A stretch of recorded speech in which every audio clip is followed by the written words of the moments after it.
Hello, welcome to Once the Force Stars podcast. My name's Phil, of course. I'm joined as usual by Dave for our weekly resistance breakdown. Good evening, Dave. Good evening, my brother and friend in the Force. How are we doing this evening? I would be doing better if I hadn't have watched this episode. Oh dear. If anyone's watching preview, this, who comes to see positivity all about resistance, this is probably not the episode for you. I think we're going to have very similar feelings about this episode. We've had a brief chat about it before. Come on, but I'm sorely disappointed. This is for once we're glad we don't have George with us. We will be level with George today. We'll throw that out right now. It's not not a love episode, this one, unfortunately. Even I am struggling with this episode. And that says a lot. You know me well, Dave. Usually I try and give us all the positivity or try and play devil's advocate or try and give us some form of positive spin somewhere. And even I cannot find it with this particular episode. I mean, let's just jump straight into the episode. Let's talk about the story. Let's just crack on through it so we can get out of the way. Don't get it wrong. It's still Star Wars. It's still good. It still has some good points. It's still fun. This is actually a fun episode. I'll give you that before we go into it. I will say this is a fun episode. But that's where the compliments will stop. And we'll crack into it from there. So here we go. Episode opens up with the Aces being bored and restless and fighting in the Aces Lounge. You have Yeager, Bucket, and Dozer come in. And they can see things not going on very well. Hype walks up and says, we've got a bit of a problem here. We're all bored. We want to do some racing. And I think I got a solution to our problems. He goes, well, okay, maybe a solution to your problems. How does it help us? I go, okay, well, I've got a friend of mine who runs a casino. Used to do some racing there.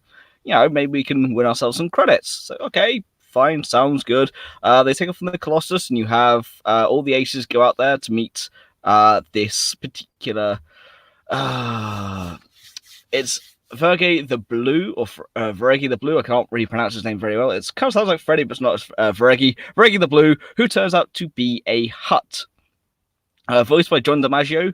Again, has a lovely cool little droid that kind of looks like a jukebox next to him, which I kind of like, with a Wi-Fi symbol that lights up every time he talks, which is kind of cool.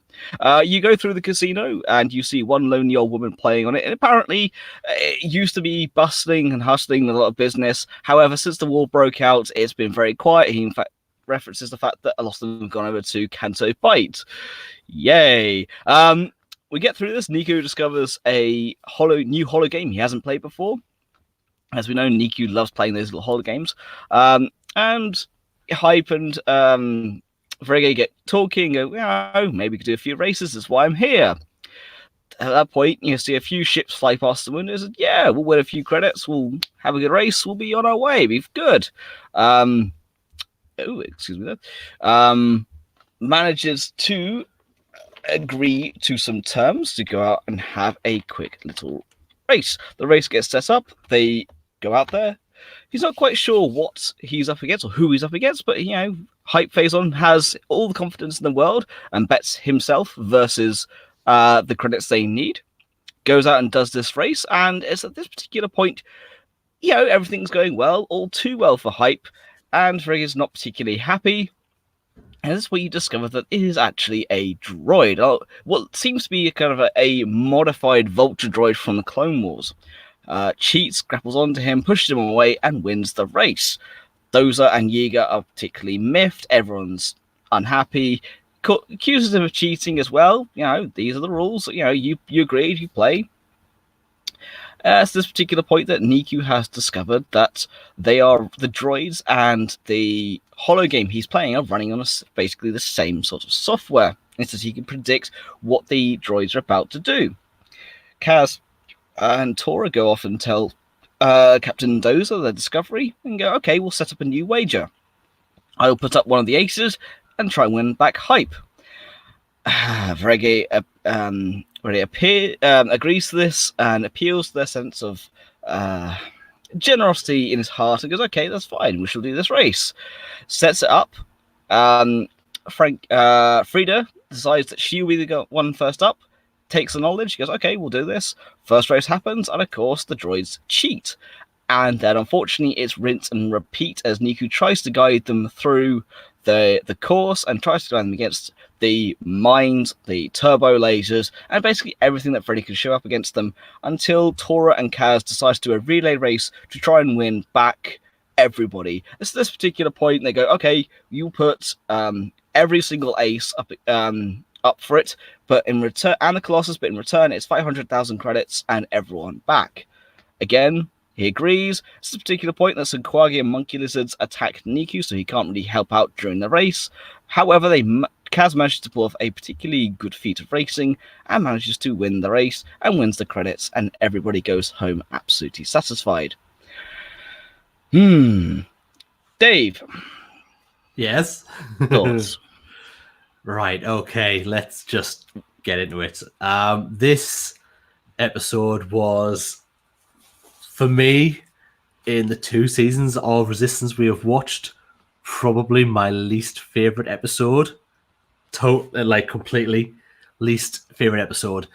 I thought it was very lazy in its storytelling to fill 20 minutes, and 10 of that was 3 of the same race being won, and then Ace has been taken out. And I didn't enjoy the episode in any way, shape, or form. There are design elements and there are vision stuff. The Vulture Droid loves seeing things like that. There's some things that the aesthetic I really like. It sounds like the Vulture Droid. It's, as I said to you before we came on air, I recognized it before it revealed itself because of the sound. I had on Kenobi in my head going, they come around for another pass. I hear it. I hear that Vulture Droid classic sound. That was a nice little throwback, I guess. But I'm clutching at straws there. I mean, yeah, I like the design of the hut, but yeah, I mean, overall, a really poor episode for me. And I mean, really, really, I wish I could sit here now and say I've got some real positives about this episode.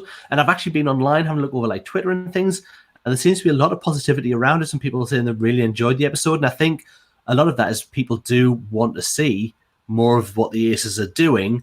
But for me, this episode just did not do anything. It didn't move us forward. No. It didn't give us any new story points. All we know now is at the end of that, they got 500,000 credits, but for what they did, for how easy the hood drops up on the floor on the way out. It even drops you on the floor. It's like, come on, really? And after all that cheating, he just handed it over. Like, yep, there you go. Episode finished. And it was just, it felt such a bump of an end as well. That way he just, yep, that's fine. You won. Fair and square. Off you go from his empty casino that's not making any money, which is just, I don't know. I really wish I could sit here and be on board with this episode. I'm just not.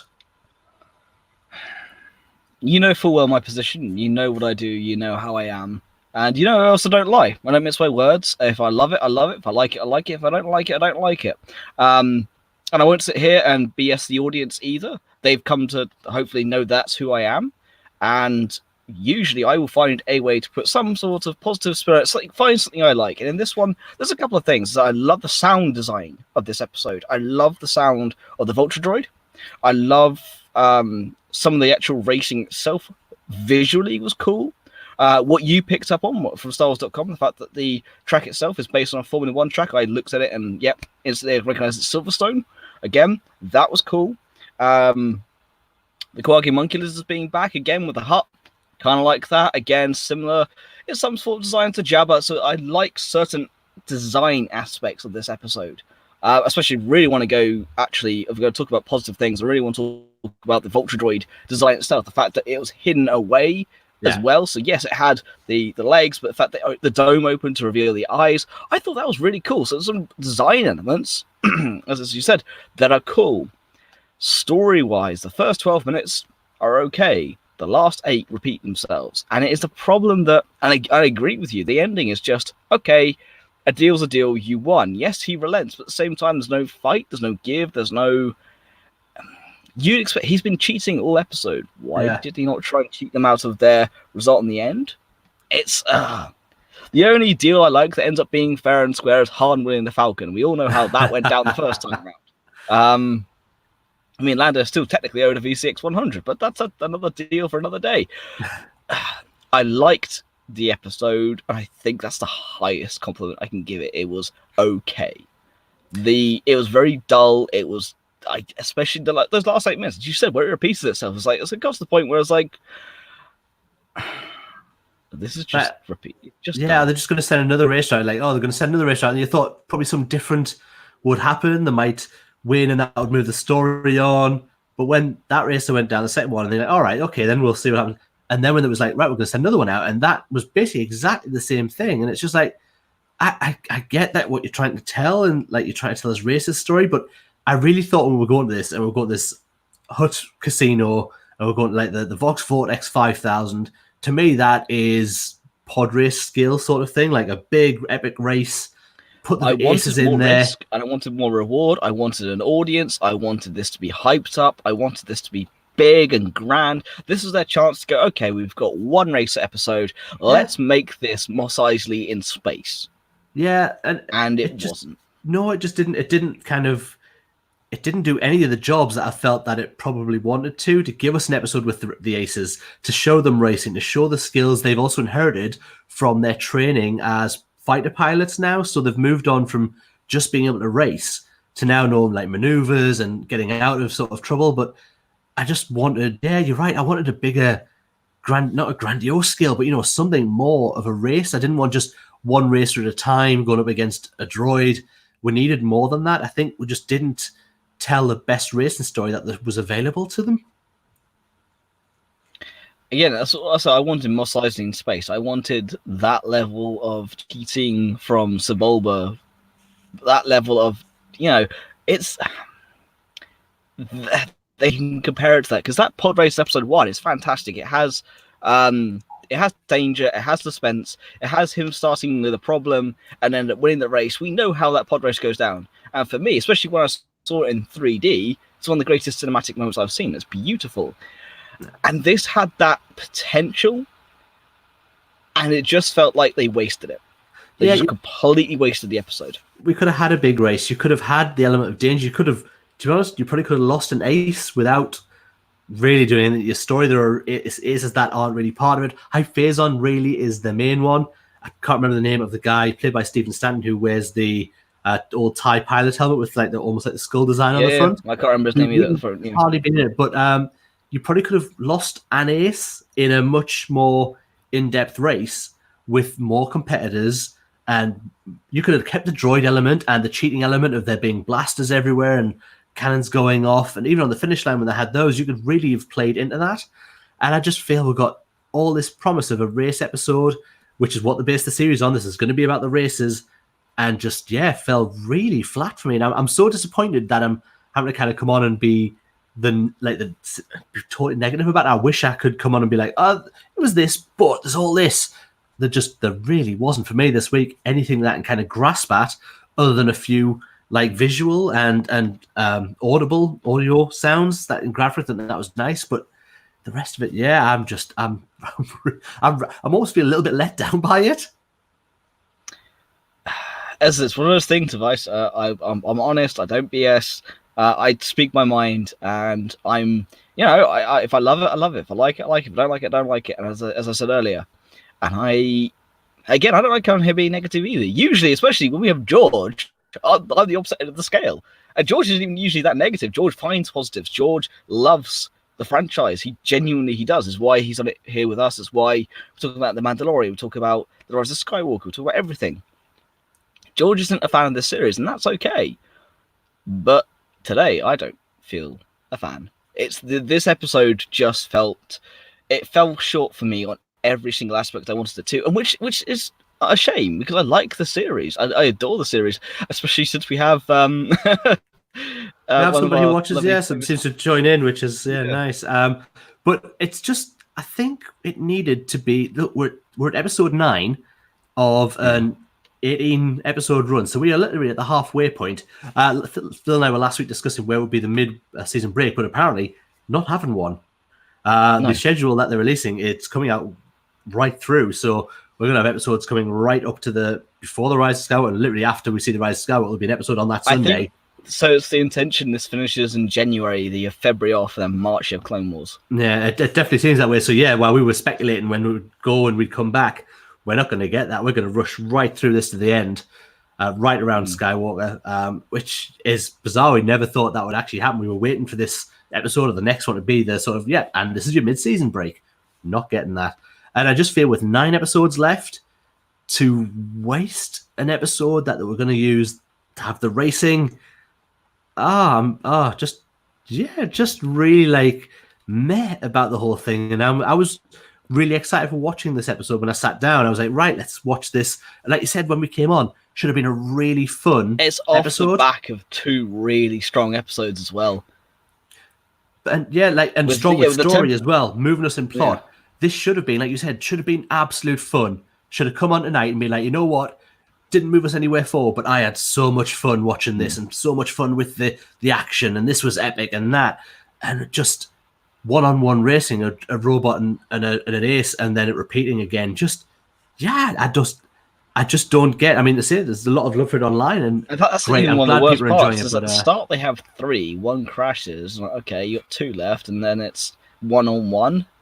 It's not even ganging up. They don't even have that sense of danger by adding more to it at the end. He would have shown. He goes, okay, got a relay race. It's 2-on-2. However, the first one won't stop.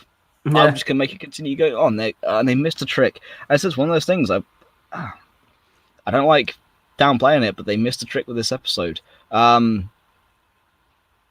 Yeah, and so it's off the back of 2 very strong episodes, being Temple Raiders and Rendezvous Point. Those 2 are really strong episodes, really started to move the story forward, gave us a glimpse of the First Order and what was happening there, and with what's happening with Tyranny and Tam, and with Commander Pyre, with the Supreme Leader Ren, and all that. There's so much story. They've just given us a nice chunk of, like, here you go, here's some meat on the bones, and as a reward, we want a bit of fun. And the problem is that they just failed to meet the expectation of what could have been.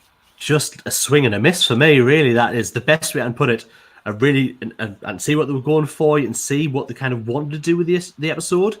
But for me, just missed all the beat that it needed to hit. And look, I'm not going to sit here and say I'm a master storyteller. Otherwise, I'd be working for Lucasfilm making cartoons. That's not it at all. But we are here to talk about our thoughts on the episode. So I do apologize if people are listening and think, oh, God, these guys have gone downhill a bit. It's just been this episode. Don't get me wrong. I can't wait for next week's episode. I want to see how we build on the story and where we move on from here. I can't wait to see next week's episode. This one has just left me really lacking in the enjoyment.